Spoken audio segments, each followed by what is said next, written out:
This is the story of one of my clients, a Singaporean couple in their 60s who recently sold their apartment at Eastwood Centre for $100,000 above valuation. So both my clients were seniors looking to right-size to a resale HDB.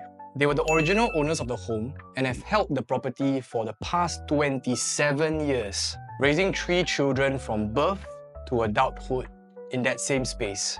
What was their biggest concern? The skyrocketing resale HDB prices and whether they would have enough savings for retirement after selling their place.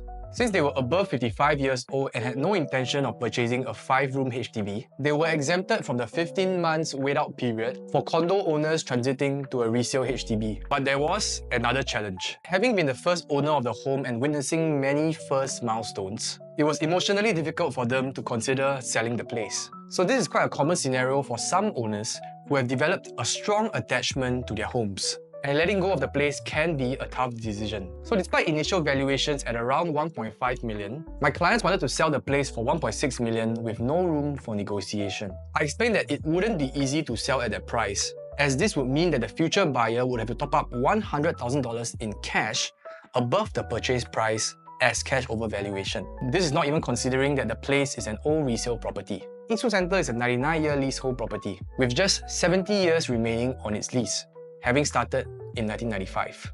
However, given my prior relationship with these clients, having helped them to also lease out the place before, I understood their emotional attachment to the place and I agreed to list at that price. After a couple of weeks without any viewers, we finally had our first one on the 3rd weekend. The potential buyer, a family, liked the layout of the place. They appreciated that there was no balcony, that the space was spacious and efficiently used, with no wasted square footage. Furthermore, there was also a helper's quarters at the back, including a room, a WC, and a yard area. So if you're an owner or a buyer looking to purchase a 3 or 4 bedroom unit in the condo market, here's a key takeaway. Most families would prefer layouts that include a helper's quarters at the back, as they often would have a live-in helper. Additionally, more people prefer the helper's quarters to be at the back of the kitchen rather than in the common corridor space. After the viewing, I also showed them the basement car park, a feature that they really liked as well, since basement car parks are harder to come by for smaller condos and apartments. By the end of the day, the buyers made an offer that was close to the valuation of the unit. However, my sellers declined. After a few rounds of negotiation which lasted for more than a week, the buyers finally agreed to match my seller's listing price of $1.6 million. Even though my sellers ultimately accepted, it still took them some time to consider as it was the first offer. We reached an agreement and the deal was made.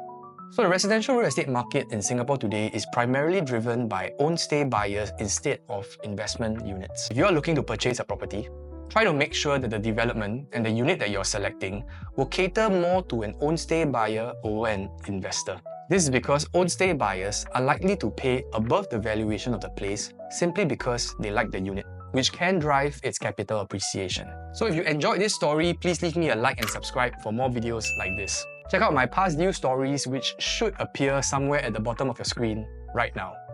See you in the next one.